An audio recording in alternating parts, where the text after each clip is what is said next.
وہ حروف سنہری الفاظ کے اندر، حدیث کے اندر اور تاریخ کے اندر موجود ہیں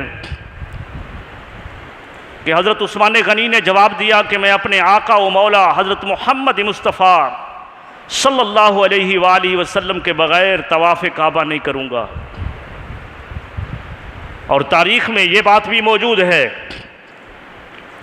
کہ ادھر صحابہ نے آپس میں بات کی حدیبیہ کے مقام پر کہ عثمان تو خوش قسمت ہیں، وہ پہلے گئے ہوئے ہیں مکہ میں اور وہاں جا کر پہلے وہ خانہ کعبہ کا طواف کر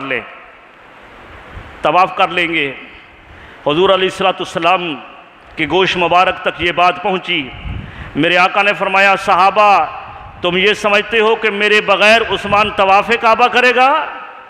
ایسا نہیں ہوگا، عثمان ایسا نہیں کرے گا۔ اور ادھر مکہ کے اندر مکہ کے مشرکین نے کہا کہ آپ طواف کعبہ کر لیں، فرمایا نہیں، اپنے آقا و مولا کے بغیر طواف کعبہ نہیں کروں گا۔ حضرت عثمان غنی کو دیر ہو گئی، افواہ پھیل گئی کہ عثمان غنی کو شہید کر دیا گیا ہے۔ صحابہ کرام کے جذبات امڑ آئے۔ حضور علیہ السلام نے جب صحابہ کرام کے جذبات کو دیکھا تو آپ صلی اللہ علیہ وسلم نے ہاتھ بڑھایا، فرمایا میرے صحابہ آؤ میرے ہاتھ پر بیعت کرو، انتقام عثمان کے لیے میرے ہاتھ پر بیعت کرو۔ صحابہ کرام حضور علیہ السلام کے ہاتھ پر بیعت ہونے لگے، ہاتھ آقا علیہ السلام کے ہاتھ میں دے کر بیعت کرنے لگے۔ آخر میں میرے آقا صلی اللہ علیہ وآلہ وسلم نے جب سارے صحابہ مکمل ہو چکے تو حضور علیہ السلام نے اپنا ایک ہاتھ یوں کیا، فرمایا صحابہ سنو یہ ہاتھ عثمان کا ہے، اور فرمایا یہ ہاتھ میرا ہے، عثمان میرے ہاتھ پر میرے ہاتھ سے بیعت کر رہا ہے۔ چونکہ پرفتن دور ہے، لوگوں کو عظمت والے لوگوں کے عظمت کے اندر چونچرا کرنے کی جرت ہوتی ہے، وہ عظمتیں نہیں دیکھتے، موقع ملتا ہے تو کیڑے نکالنے کی کوشش کرتے ہیں۔ علم غیب حضور علیہ السلام کا اس سے انکار کیا گیا کہ تم کہتے ہو کہ نبی کو غیب کا علم ہے، نبی کا معنی ہوتا ہے غیب کی خبر دینے والا۔ تو عثمان کے انتقام کے لیے انہوں نے بیعت کیوں لی تھی؟ تو اس کے کئی جوابات ہیں، بس ایک عرض کرتا ہوں کہ ضروری نہیں ہے کہ علم نہیں تھا اور انتقام حسین کے لیے بیعت کر رہے تھے، بلکہ اس میں تو حکمتیں تھیں۔ ان اسرار رموز اور حکمتوں سے یہ بھرا واقعہ، ان میں سے ایک حکمت عرض کرتا ہوں کہ حضرت عثمان غنی کو وہاں کیوں بھیجا گیا۔ حضرت عثمان غنی رضی اللہ تعالی عنہ کہ سوا کسی اور صحابی کو تو بھی بھیجا جا سکتا تھا سفیر اور ایلچی بنا کر، حضرت عثمان غنی کو کیوں بھیجا گیا؟ اس لیے کہ اللہ تبارک و تعالی علام الغیوب ہے، وہ جانتا ہے کہ یہ قرآن مجید جو آج میں اپنے پیارے حبیب پر نازل کر رہا ہوں، اور حضور علیہ السلام کے غلام اس مقدس کلام کو کبھی درخت کی چھال پر لکھتے ہیں، کبھی درخت کے پتوں پر لکھتے ہیں، کبھی کسی جانور کے کھال پر لکھتے ہیں۔ یہ قرآن بکھرا بکھرا ہوا نازل ہو رہا ہے، اور اس قرآن نے بکھر بکھر کر نازل ہونا ہے، لیکن اس قرآن نے مجتمع ہونا ہے، اور وہ اس کا جمع کرنا عثمان غنی کے ہاتھ سے ہونا ہے۔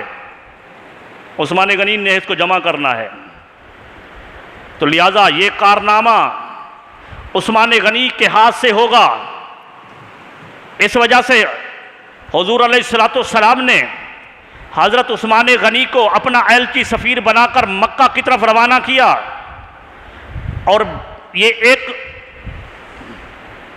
اس طرح کی بات افواہ پھیلی کہ آپ شہید کر دیے گئے ہیں، تو اس سبب کے حوالے سے بیعت لی گئی، اور حضور علیہ السلام نے آخر میں عثمان کی بیعت لی۔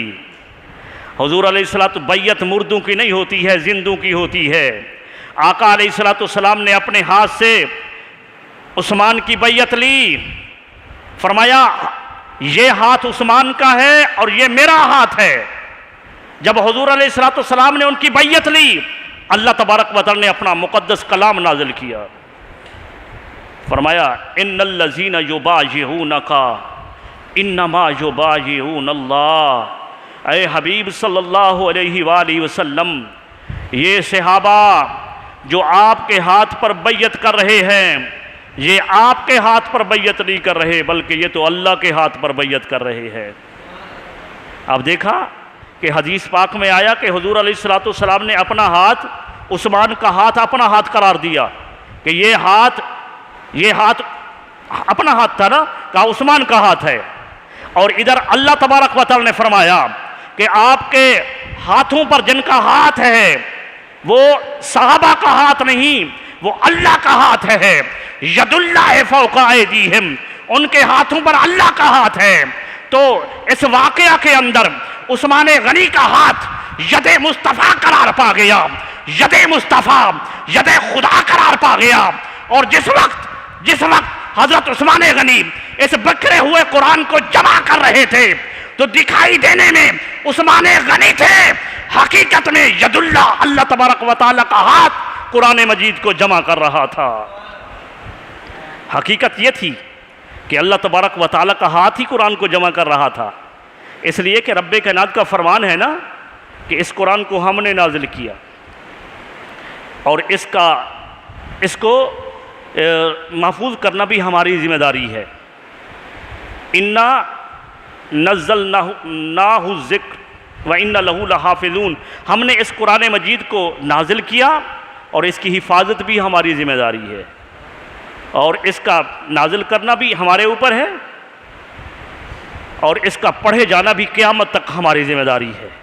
کوئی بد باطن دنیا کے کسی کونے میں قرآن مجید کے اندر تحریف کرنا چاہے، قرآن مجید کو بدل نہیں سکتا، زبر زیر کو پیش کو تبدیل نہیں کر سکتا۔ سابقہ کتابیں نازل ہوئیں، اللہ تبارک و تعالی نے ان کی حفاظت کا ذمہ نہیں لیا تھا۔ آج وہ کتابیں جس حالت کے اندر نازل ہوئی تھیں، ایک کتاب نازل ہوئی تھی توریت، آج وہ 5 کتابوں کے اندر ملتی ہے۔ ایک کتاب نازل ہوئی تھی انجیل، آج وہ 100 کتابیں بن گئی تھیں، اور ابھی وہ 4 کتابوں میں ملتی ہے۔ لیکن وہ 4 یا 5 وہ کتاب مقدس کے حوالے سے، اناجیل اربع کے حوالے سے، وہ کتابیں جس حالت میں ہیں وہ لوگوں کی من گھڑت اصل حقیقت سے ہٹ گئی ہیں، اس لیے کہ رب کائنات نے ان کی حفاظت کا ذمہ نہیں لیا تھا۔ اور ادھر قرآن مجید بکھر کر آ رہا ہے، بکھر کر آ رہا ہے، اور حضرت عثمان غنی رضی اللہ تعالیٰ عنہ نے اس کو جمع کیا۔ رب کائنات فرماتا ہے کہ اس کو ہم نے جمع کیا ہے۔ تو یہی وجہ تھی حضرت عثمان غنی رضی اللہ تعالیٰ عنہ کی۔ تو میں بات بتا یہ رہا تھا کہ یہ شان، یہ عظمت سیدنا عثمان غنی کے حق شان میں اور عظمت میں آئی ہے کہ شریعت نے 2 مقام پر آپ کو موجود مانا ہے۔ بدر میں موجود نہیں تھے، شریعت نے کہا موجود ہے، حصہ بھی اس کو ملے گا، نام بھی بدریوں میں لکھو۔ شریعت کا حکم تھا نا۔ شریعت کون ہے؟ شارع اسلام کون ہے؟ قرآن اور حدیث، اللہ اس کا رسول اللہ صلی اللہ علیہ وسلم نے فرمایا بدر کے اندر موجود نہیں تھا، اپنی بیوی کی تیمارداری میں تھا، لیکن نام لکھو یہ بدری ہے، عثمان غنی بدری صحابی ہے، اور پھر اس کو حصہ جو ہے مال غنیمت کا بھی دیا جائے گا۔ اور پھر حدیبیہ میں نہیں تھے تو رب کائنات کے پیارے حبیب نے فرمایا کہ یہ ہاتھ عثمان کا ہے اور یہ میرا ہاتھ ہے، عثمان میرے ہاتھ سے میرے ہاتھ پر بیعت کر رہا ہے۔ یہ عظمت حضرت عثمان غنی رضی اللہ تعالیٰ عنہ کی شان میں آئی ہے۔ دوسری بات کہ آپ کو لقب دیا گیا غنی کا، آپ غنی ہیں، تو غنی غنا سے ہے مال دولت کا ہونا، تو آپ صحابہ کرام میں زیادہ صاحب ثروت تھے، مال اور متاع آپ کے پاس تھا، لیکن وہ مال متاع آپ کی جو غنی ہونا، غنا آپ کی جو ہے وہ معروف اس وجہ سے ہوئی کہ وہ مال و متاع اللہ تبارک و تعالیٰ کی بارگاہ میں اس مال و متاع کو قربان کر دیا۔ قربان، سب سے پہلی بات یہ آتی ہے کہ حضور علیہ الصلوۃ والسلام تشریف فرما ہیں، مدینہ منورہ کے اندر مسجد نبوی کی تعمیر ہو گئی ہے، کھجور کے چھڑیوں کی چھت، گارے پتھر سے بنی ہوئی مسجد، صحابہ کرام کی تعداد بڑھتی جا رہی ہے۔ حضور علیہ الصلوۃ والسلام نے فرمایا کہ نمازیوں کے لیے جگہ تنگ ہو گئی ہے، کون ہے کہ جو اس مسجد کے لیے زمین کو وقف کرے؟ دو کم سن بھائی تھے، حضور صلی اللہ علیہ وسلم نے انہیں بلایا، فرمایا انہیں کہ اس کو مسجد کے لیے وقف کرتے ہو؟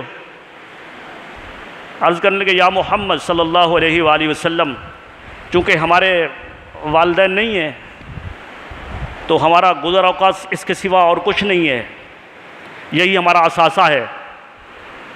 حضور علیہ الصلوۃ والسلام نے فرمایا، یہ فرما چکے تھے ان نوجوانوں سے کہ اس کو وقف کرتے ہو جنت کے عوض میں؟ تو اس مجمع کے اندر عثمان غنی بیٹھے تھے۔ عرض کی یار، جب انہوں نے انکار کر دیا ان دو نوجوانوں نے، تو حضرت عثمان غنی مچل گئے،